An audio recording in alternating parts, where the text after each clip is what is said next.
എവിടെ ആയാലും ജീവനോടെ ഉണ്ടല്ലോ എന്ന് സമാധാനിക്കും.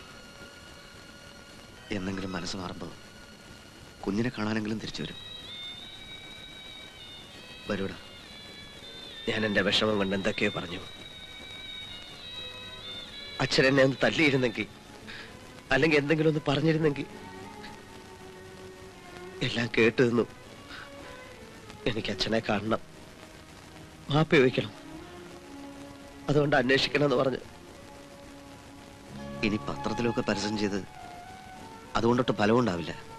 പോരെങ്കിൽ പരിഹസിക്കാൻ വേറെ ആൾക്കാരുണ്ടല്ലോ, അവർക്കൊരവസരം കൊടുക്കാന്നല്ലാതെ.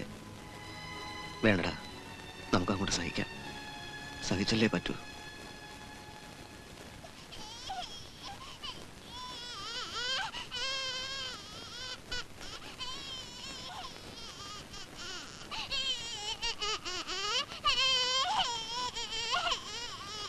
കരയണ്ട കരയണ്ട കരയണ്ട. അയ്യോ കരയണ്ടേ.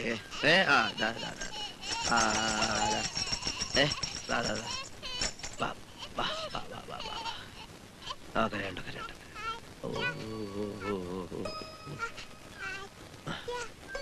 അച്ഛനല്ല ചേട്ടൻ. അച്ഛനല്ല ചേട്ടൻ. ചേട്ടൻ ചേട്ടൻ. അച്ഛനല്ല ചേട്ടൻ. ചേട്ടൻ. ചേട്ടച്ച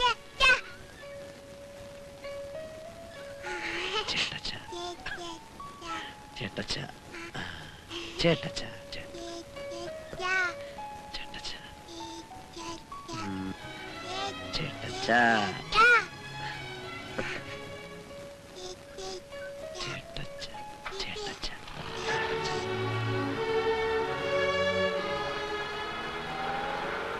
കുഞ്ഞിന്റെ കാര്യം തലേ വന്ന് പെട്ടതുപോലെ തന്നെയാ ഇക്കാര്യവും.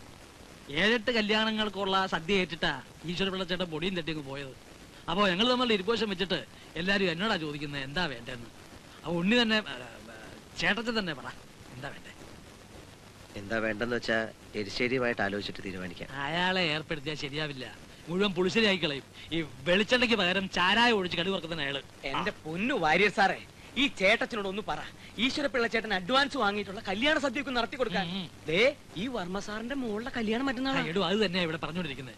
പക്ഷെ എന്തൊക്കെയായിട്ടും ഉണ്ണിക്കും എങ്ങനെയല്ല അതേ നായി വരും. ഇയാൾക്ക് അങ്ങോട്ടൊരു ഒരു ധൈര്യം വരുന്നില്ല.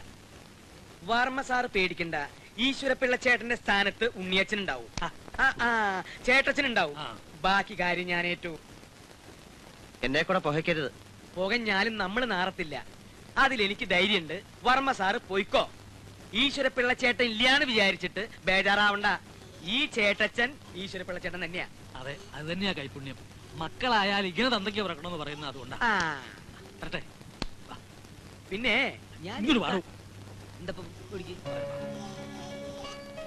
ഞാൻ എന്താ ചെയ്യേണ്ടത് എന്റെ മോളെ?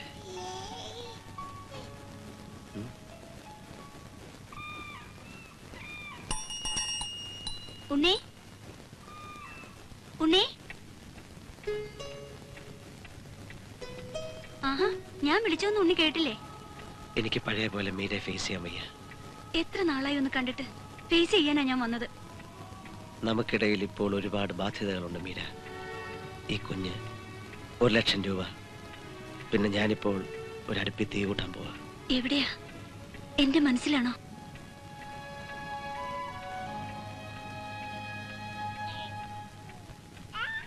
മോക്ക് പേരിട്ടോ? ഇല്ല. ഞാനൊരെണ്ണം കണ്ടുവച്ചിട്ടുണ്ട്. എനിക്ക് പഴയ നാടൻ പേരാ ഇഷ്ടം. എനിക്കറിയാം. എന്നാ പറ. മീരാന്നോ? മീനാക്ഷി. മീനാക്ഷി. മീനാക്ഷി കൊള്ളാം, എനിക്കിഷ്ടായി. നമ്മുടെ മോക്കിടാനിരുന്ന പേരാ മീനാക്ഷി. ഇതാരാ നോക്കിയേ? ഉണ്ണിയുടെ കയ്യിലെ കുഞ്ഞിനെ കാണുമ്പോ എനിക്ക് അസൂയ തോന്നുന്നു. കുറച്ച് കഴിയുമ്പോ അതിന് ദേഷ്യാവും.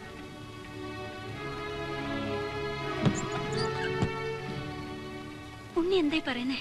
മീരപ്പയ്ക്കോ? ഉണ്ണി, ഞാൻ വേറൊന്നും ഉദ്ദേശിച്ചല്ല. ഇനി എക്സ്പ്ലനേഷൻസ് ഒന്നും വേണ്ട. ഞാൻ പറഞ്ഞത് അത്ര കാര്യമാക്കുകയും വേണ്ട. ഉണ്ണി അച്ഛനെ ഒന്ന് കാണണം. എന്തിനാ? 1,00,000 അല്ല ഉണ്ണി, 1 ആയുസ്സാ വലുത്.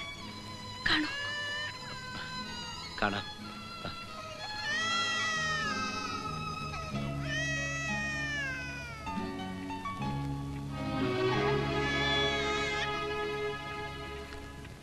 ചില ഊരാക്കുടുക്കുകളിൽപ്പെട്ട് അനങ്ങാൻ കഴിയാത്ത അവസ്ഥയിലാണ് ഞാൻ.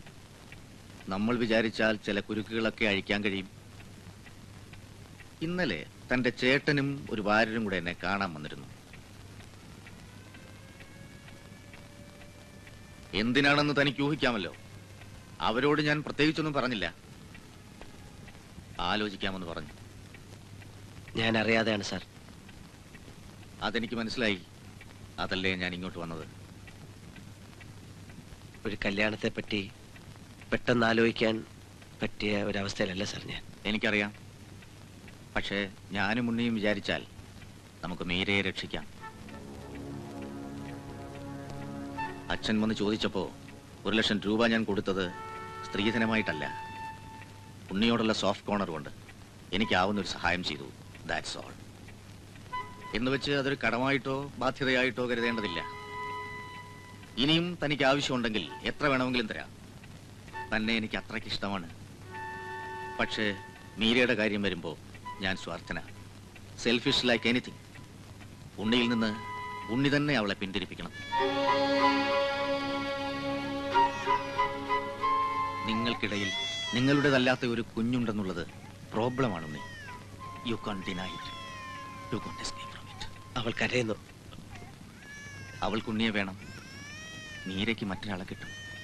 പക്ഷേ അതിന് ഉണ്ണി തന്നെ വിചാരിക്കും. ഞാൻ അവളെ ഒന്ന് എടുക്കട്ടെ. കരയണ്ട കരയണ്ട കരയണ്ട.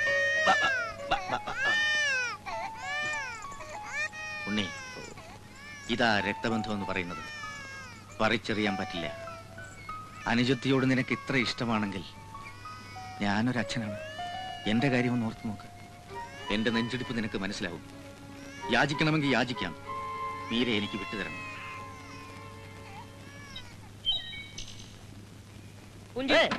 എനിക്ക് ഇങ്ങനെ കൂടുതലൊന്നും പറയാനില്ല. പെണ്ണാലോചിക്കാൻ നടക്കുന്ന ബ്രോക്കർ പണിയാണല്ലോ. അത് സ്വന്തം അളിയന്മാർക്ക് വേണ്ടി ചെയ്താൽ മതി. അതിനുവേണ്ടി ഇപ്പൊ കാലം പാടിയാൽ മതി. അല്ല എന്നെ വെറുതെ നന്നാക്കാൻ വേണ്ടി കച്ചേരി നടത്തണ്ട. എടാ പുല്ലേ, ഇതിപ്പോ നിന്നെ ഓർത്തിട്ട് മാത്രമല്ല, ആ കുഞ്ഞിനോട് വേണ്ടിട്ടാ നടക്കുന്നത് നടക്കട്ടെ എന്ന് കരുതി ഞങ്ങൾ റിസ്ക് എടുത്തത്. ഓരോരുത്തരും നിങ്ങൾ തമ്മിൽ ഇഷ്ടമാണല്ലോ. ആ ഇഷ്ടമാണ്. പക്ഷെ കേട്ടാ മനസ്സിലെങ്കിലോ. ഓ, അനിയനെ അനിയത്തിയെ സ്നേഹിക്കുന്ന ഒരു കുടുംബ സ്നേഹി കൂടുതൽ സ്നേഹിക്കില്ലേ പെണ്ണുമ്പോൾ എടുത്തിട്ട് ചവിട്ടും. സ്വരം നന്നായിരിക്കുമ്പോ പാട്ട് നിർത്തുന്നതാണ് നല്ലത്. രാമകൃഷ്ണൻ ഇപ്പൊ പോ.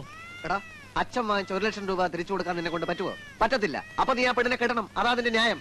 അല്ലാതെ കൊമ്പയിലെ അഭിമാനവും പൊക്കിപ്പിടിച്ച് കുഞ്ഞിന്റെ പേരും പറഞ്ഞ് ഒഴിഞ്ഞു മാറുന്നതേ ശരിക്കും പറഞ്ഞ പോക്കൃത്തരവാ. ഒന്ന് തന്നെ സ്വന്തം ചേട്ടനാ വായി തോന്നുന്നു വിളിച്ചു പറയുന്നത് പിന്നെ തിരിച്ചെടുക്കാൻ പറ്റില്ല. തനി കുഞ്ഞിനെ കൂടെ കൊണ്ടുപോയി വളർത്ത്. തനിക്ക് വേണ്ടി അച്ഛൻ കടക്കാരനായത്. അത് വീട്ടാൻ ഞാൻ കെട്ടിക്കൊള്ളാം. തനി കുഞ്ഞിനെ പിടി, കൊണ്ടുപോയി വളർത്ത്. കൊല്ലി.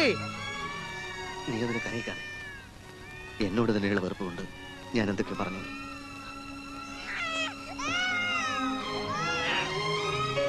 കണ്ണി ചോരയില്ലാതെ ഓരോന്ന് പറഞ്ഞ ആ ചേട്ടച്ചനെ വിഷമിപ്പിക്കരുത്. ആ കുഞ്ഞെന്ന് വെച്ചാ അയാൾക്ക് ജീവനാ. നമ്മൾ ഈ കല്യാണം ആലോചിച്ചത് തന്നെ തെറ്റ്.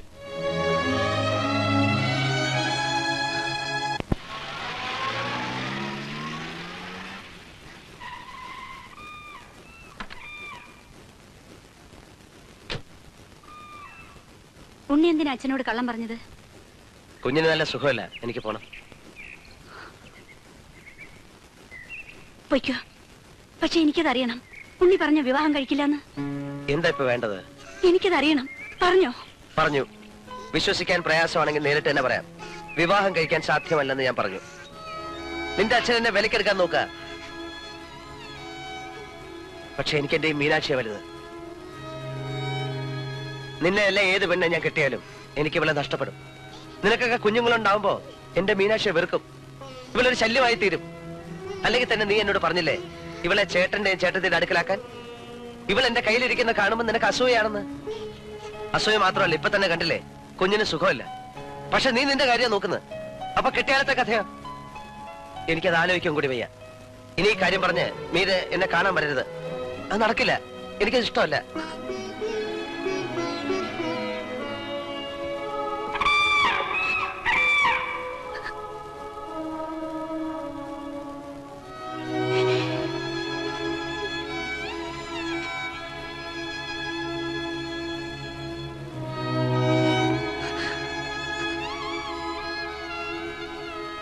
മീനാക്ഷി, ഒടുവിൽ നിനക്ക് വേണ്ടി ഞാനത് പറഞ്ഞു. കാണാൻ വരരുതെന്ന്. വിവാഹം കഴിക്കില്ലെന്ന്.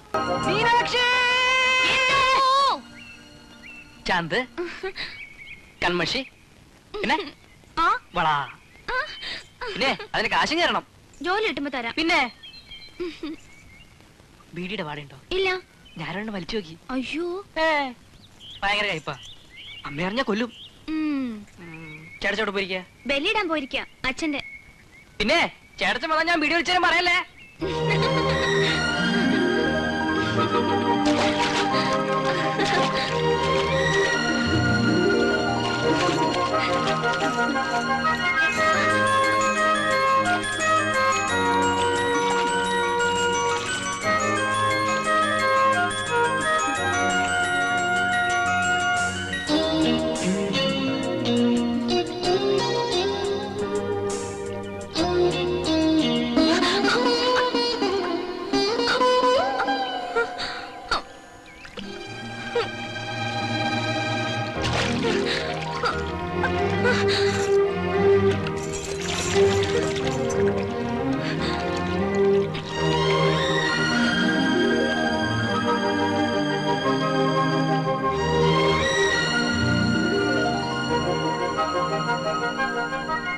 മോള് പേടിച്ചു പോയോ?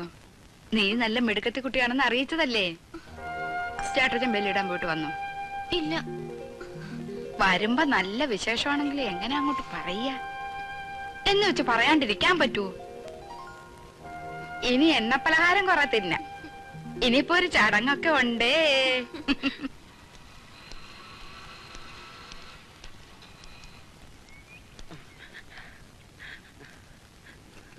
എന്താ എന്താ കാര്യം? ഉണ്ട് മീനാക്ഷിക്ക് ഒരു വിശേഷം ഉണ്ട്. എന്താ വിശേഷം? അതെ ഇന്ന് തൊള്ള തുറക്കാതെ. അതൊക്കെ പെമ്പിള്ളാർക്ക് പറഞ്ഞിട്ടുള്ളതാ. അവളെന്തേ? ഇപ്പൊ കാണണ്ട. ഞാൻ വിളിച്ചു കാണിക്കാം. കാണിക്കാൻ നടക്കുന്നു. നീ പോയി ആ കാർത്തിയാനി ചേച്ചിയും ജഗതമ്മയൊക്കെ ഇങ്ങോട്ട് വിളിച്ചോണ്ട് വാടാ. അവര് വന്ന് 4 കോരവ എടുത്ത് പോണോ.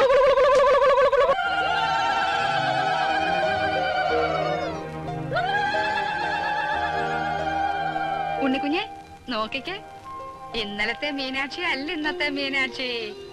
ആളങ്ങ് മാറിപ്പോയി. എന്റെ അമ്മോ, ഇങ്ങനെയുണ്ടോ ഒരു നാണം? നോക്കണ്ട, 4 ദിവസം ആകാശം പോലും കാണാൻ പാടില്ലെന്നാ ശാസ്ത്രം.